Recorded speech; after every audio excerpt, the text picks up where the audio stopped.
Thank you. It's nice to be here. Hi, my name is Dávid Molnár. I am one of the software artists of Wasabi Wallet team. And I'm here to introduce you Wasabi Wallet. Wasabi is an open source, non-custodial, privacy-oriented wallet which implements trustless coin shuffle with a mathematically provable anonymity, and it's first of its kind, Schnorrian CoinJoin. As Mr. Snowden said, privacy is very important. It's not about hiding something, it's about protecting something, right? So why do we need privacy? Well, the most obvious answer is that you don't want other people knowing your business. How much money do you have? How much is your salary? How much do you pay for your employees? You can be an individual or you can have a business, both need privacy. It's certainly not only matter to criminals. So, last time when I was abroad, I had to pay with a 500 euro banknote. It's more than 500 bucks. And I was literally trying to hide the money during the payment because that amount can trigger someone. In Bitcoin, we have much more amounts and much more prying eyes. So we really have to take care of our privacy. Privacy is a thing when you voluntarily share information, but only if you want to. Privacy is the act of choosing what to reveal to the world. What if I told you if you improve your own privacy, you will improve Bitcoin as a money itself? How come? Look at this, 1 BTC equal 1 BTC. If that would be an exchange rate calculator, that wouldn't be so useful. But here it has a different meaning. Good money has some axiomatic properties. Accessibility, portability, divisibility, durability, fungibility, and so on.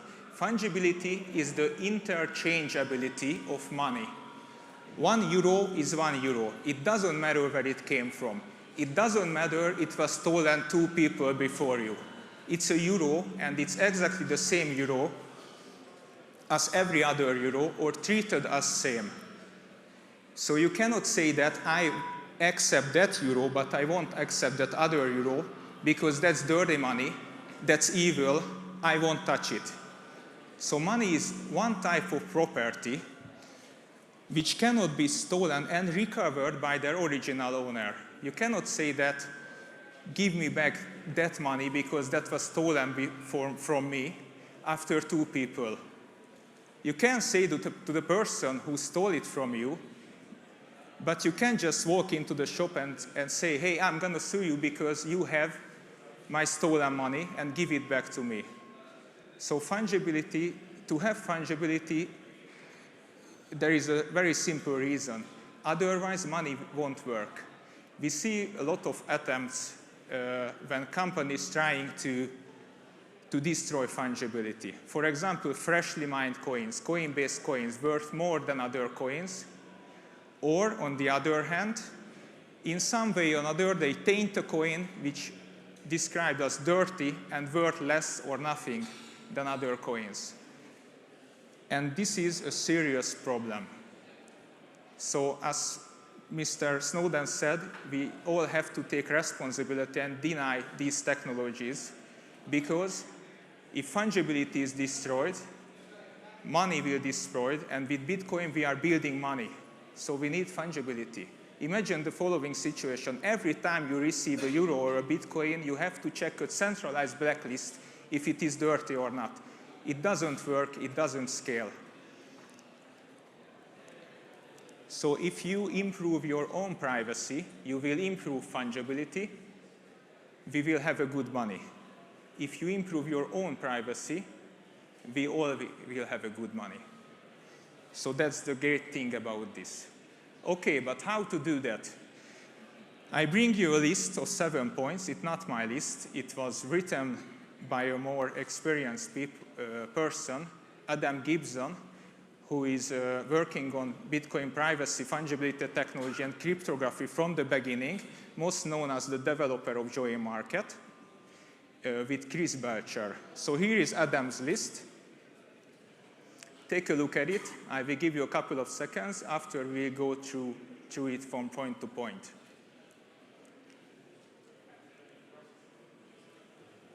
Okay, so the first one is address reuse. It's no since white paper, but it's still a major privacy leak. Bitcoin often described as an anonymous cryptocurrency, but that's not true. Bitcoin is pseudonymous. The distinction is crucial. After a specific pseudonym, your behavior can still be tracked. Bitcoin addresses are pseudonyms, so after it is used, you should immediately throw them away.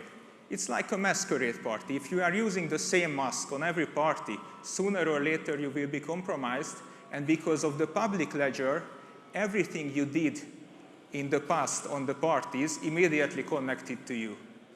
So don't use the same mask every time.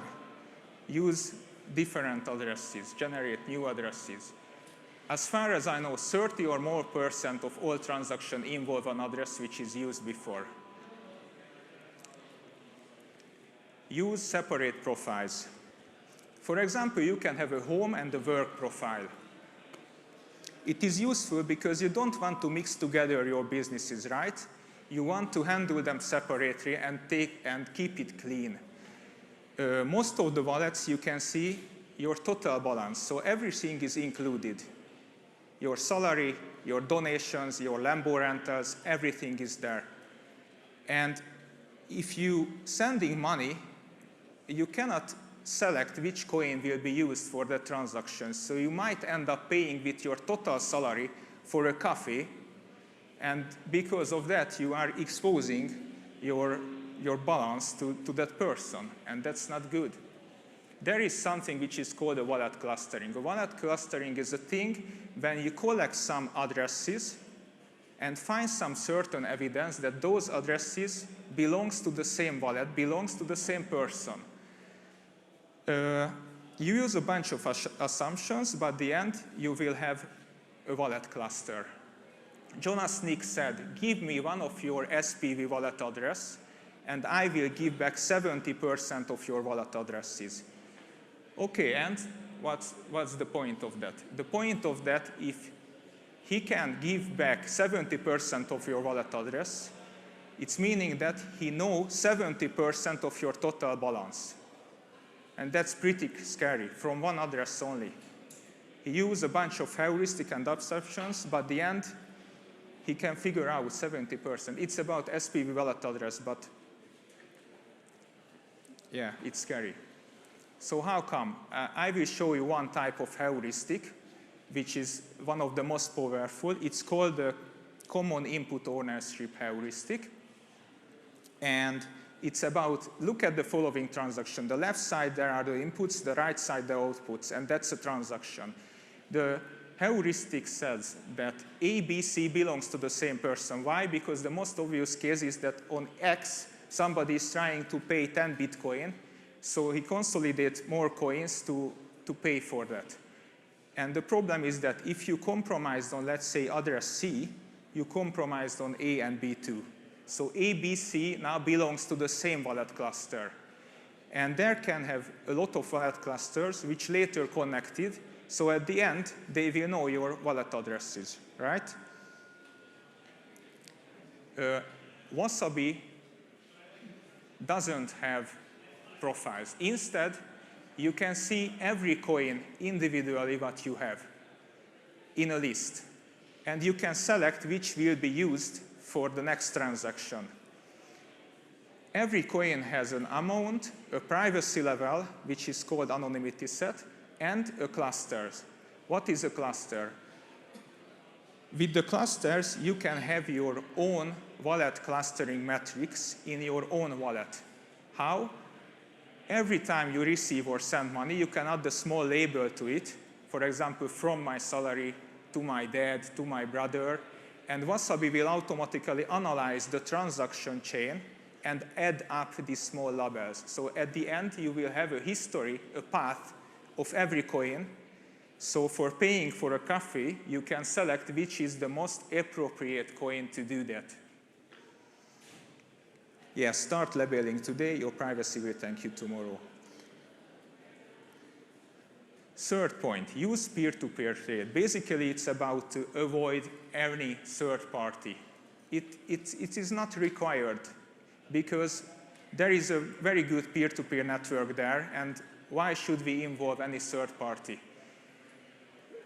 Basically, there is three examples here. The one is when your wallet tied directly to a third-party server. For example, let's say it's a Coinbase wallet. So everything is done by the server. Basically, your wallet is just an interface. So they have all the information, they have all the keys, they can lock you out tomorrow, anytime, without a reason. So you have no control over your Bitcoins. You don't have the keys, you don't have the control. The second case is when not the server is the problem, but the connection between the wallet and the server. And the third case is when you connect directly to a node, which is the best, I think. So the wallet is connected directly to a node, but still we have to remember that anybody can be a node, and I'm sure chain analysis is there. And they are logging every request, every source, every time when a transaction is made. And they are start building a wallet cluster about you. So here is Wasabi's solution. When you are trying to make a transaction, the first Wasabi look for if you have a local node on your computer. If you have, it will use it without a single click automatically. If that's not available, then the next thing, from 8 random pairs, it will select one, and through Tor, it will select the transaction to a random node. It will never use the same node again. So if you send the transaction to a specific node, it will be disconnected and find another random node. So in that way, even if the node is logging something, then it won't connect your further transaction to you. And the last case, when this is not applicable, your client delivered the transaction to the backend, but it's also happening on Tor. So if you don't know Tor, Tor basically does two things. The first one is hide the source of the data transaction. The second, to encrypt the data. It's called the Tor anonymity network. Point 4, use your own full node, or at least Tor. If you have your own full node, basically you are avoiding all the problems with network analysis because you have every information locally, you have everything on your computer, and you trust in yourself, I hope. So you know that you won't log yourself. You won't, yes. So that's the best if you have your own full node. But having a full node is very resource intense. So if you cannot do that, at least use Tor. Why? Let's take an example. Most of the light wallet is vulnerable against network analysis. Why I'm saying that? Because, for example, establishing your total UTXO happens as follows. I ask one node, what is the balance of this address? I ask another node, or the same node, what is the balance of that address? What is the balance of that address? And if it is logging or collecting information from the source of the traffic, or from the time, or from different heuristic, it can interconnect the addresses together and try to build some your wallet cluster. And because light wallets don't have a full node, they have to ask nodes for the information. So here is Wasabi's solution. The first one I already mentioned, it will use your local full node. But if you don't have, instead of asking for these addresses, Wasabi asks for a total block. Every block contains 1,000 of transactions. So for a node, it is very hard to find out which transaction you are interested in. That sounds good, but there is a small problem with that. How do Wasabi client knows which block contains which transaction? Well, we are using client-side filtering, BIP158, and because it is not yet implemented in Bitcoin, in Bitcoin Core, we implemented it on side. So basically, you have a constant set of filters on client side, and your Wasabi client can decide which blocks to download. And that's how you don't ruin your own privacy during establishing your total UTXO. Use CoinJoin. I don't have enough time to go into the details, but CoinJoin is a transaction, is a huge transaction where multiple participants join together their coins, and at the end, everybody will get back what they put into, but with a different address. And the reason to do this is to break the transaction chain. So we need network privacy, network level privacy, but we also need blockchain level privacy. And CoinJoin is used for that. For example, here is Alice. Alice has some dirty coins. Why it is dirty? Because she made some illegal stuff. It's a bit cocaine-y coin. No, it's not because of that. Because Alice suspects that her boss is tracing the salary address. So she wants her privacy back. So Alice is in chain, but she would like to break it. So what's happening? Alice calls her friends, Bob and Satoshi, and they start constructing this big transaction. So they define 3 outputs with equal inputs. Why equal inputs? To have mathematically provable anonymity, because if we have equal outputs, then Amolund analysis won't work, right? So you have 1 to 3 probability to say A belongs to who, right? You don't know. So we are saying that the anonymity set is 3 in that case. Okay, that's fine. But they have to get back the whole money, right? So with Wasabi, we are doing something. If it is possible, we mix the change too. So we are not giving back the remaining part directly. We are trying to define an optional level, for example, with 2 BTC. And in this level, it's optional. So Alice and Bob can take part in it. So we mix more. We give back more anonymity with a slightly more fee, because we are doing it in the same transaction. Of course, the anonymity set is only 2 in that case. But that's still good. And at the end, we give back all the money, which has anonymity set of 0. Why? Because you can easily figure out that Alice has F output, because if you add the sum of the coins, then that's the only solution for that. So that's unmixed, that's not private coins, but Alice can decide to take part in another CoinJoin transaction and another CoinJoin transaction until every coin will be mixed. So that's about CoinJoin. It's a fun fact, or a great achievement. On the 6th of June, we had the first CoinJoin of the history with exactly 100 participants. You can check it on the blockchain. It's a huge transaction, very, very huge, and very, very hard to de-anonymize. 6th, avoid servers. Also, I don't have time to go into the details, but as I mentioned before, to use a centralized server is not healthy. And even for something which coordinates the transaction. So our inventor, Nopara73, Adam Fichor, make a huge document which is called Zero-Link Fungibility Framework. You can find every details. He collected all the privacy-related things, problems, rules, and how to solve it. I would like to emphasize 3 main points. Our backend cannot steal, because there is a client-side verification, and there is no single point of time when we control your money, really. The second one, cannot log. We don't know nothing about our clients.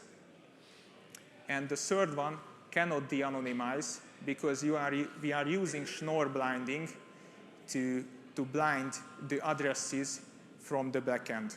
So basically, we don't know anything about our clients.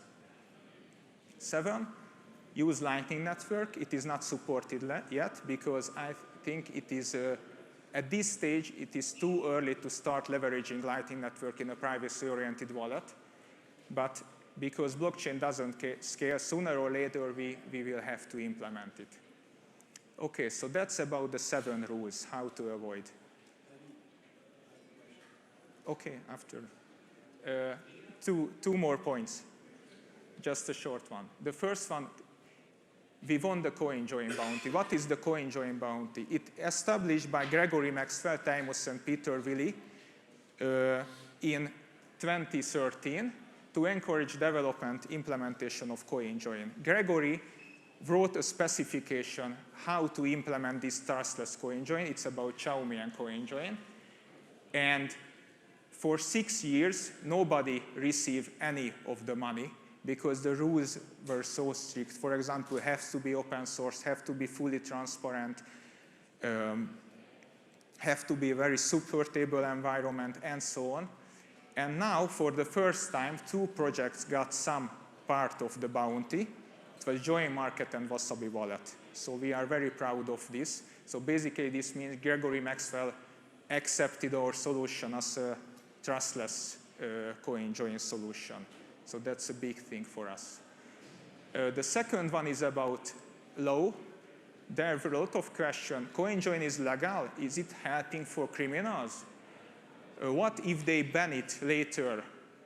What if we need KYC for CoinJoin? And in May, FinCEN is a borough of the US Department of Treasury, so I think it's an influential party, collected all relevant laws together and said the following. Wasabi is an anonymized software provider, so basically we can continue like now, and it is complaint.